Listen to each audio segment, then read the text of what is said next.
So like Lyric soccer team, we've been with them since she was about 4 years old, and we've actually met some of our best friends as families through Lyric's soccer team. We've gone on some vacations with them, we've gone on trips with them. Well, it creates community because I use the example for my kids, my older kid. The team has been playing together for about 6 years, and not only the kids are together, but the families, because you see them practice, you see them at games, so you create that bond. You go out to dinner, so it does create like a community sense of family.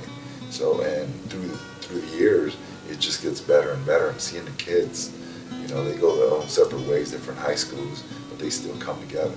As far as the parents, we come together, and like we won't see each other for about a year, and when we do see each other, it was like we saw each other yesterday. So it does create that sense of family. We've met a lot of people in our community that, with the sports we're involved in, that we wouldn't have met if we wouldn't be involved in sports.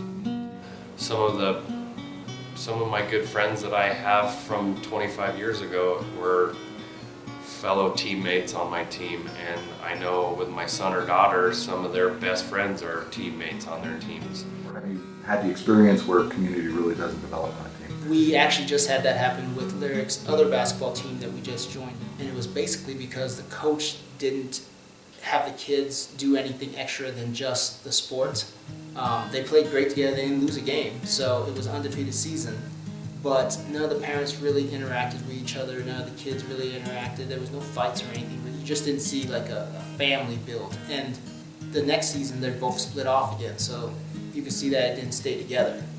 If I was the coach, I wouldn't think it was successful, but he thought it was successful because he was all about winning. And sometimes in the court you could see that because he'd yell at the kids a little more than you would think they should be yelled at.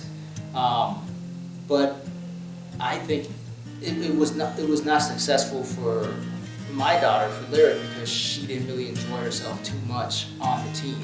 She much rather, and she didn't make any friends on the team. It was more like when we had to go to practice, it was more like work. Where initially we felt like it had started as a group of kids from the community come together, play and develop together. It just became more let's win. And Dylan's playing time decreased over time, throughout the years, to the point where he wasn't playing at all. And it made it tough because it hit a point where you have that animosity towards the coaches. If the other parents see it, they don't know what to say. It definitely caused a wedge. Yeah, awkward, right? It was very awkward. Yeah. It was very awkward. Yes. Wow. Yep. Well, we all want to win. Our goal as our coaching staff is teaching the kids the basics. You teach them the basics, you teach them the discipline, you teach them all this stuff. You will win. It'll come. But some coaches take it to you want to win. Well, when you want to win, not all the kids are in that same playing level. They're not all talented at the same level. So what you do is you take away from the kids that are not as talented at that moment in time, and you're just feeding that one particular kid. So by doing that, you don't develop the kids. Winning will come later on. I've always told the kids, you learn all the basics now. This is useful sport. You want to learn, have fun learning it, and everything else will come in play.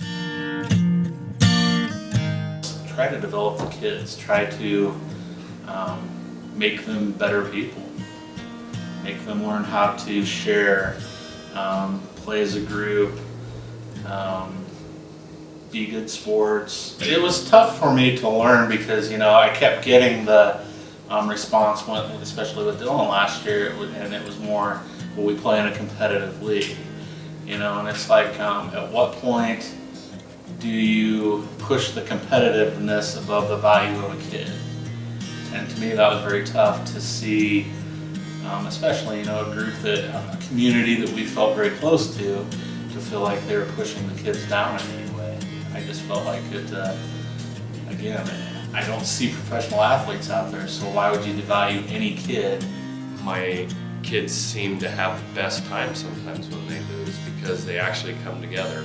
And winning is a lot, but development and learning lessons some people learn the best when they lose, and you know, as long as the kids are having fun, that's the main goal of the coach and the team and the competition. Youth sports is has a couple things. One is keeps the kids entertained when they're not in school, keeps them busy, gives them a sense of responsibility to a team. So it teaches a lot of aspects that are going to be used in life. Like I said, it's going to be giving them discipline, loyalty to a team, and helping them grow and be grown, mature men and women. It makes my kids work harder at life, whether it's schoolwork, homework, chores around the house. You know, they've learned that you know, working at something, doing it right and doing it better will make them a better person.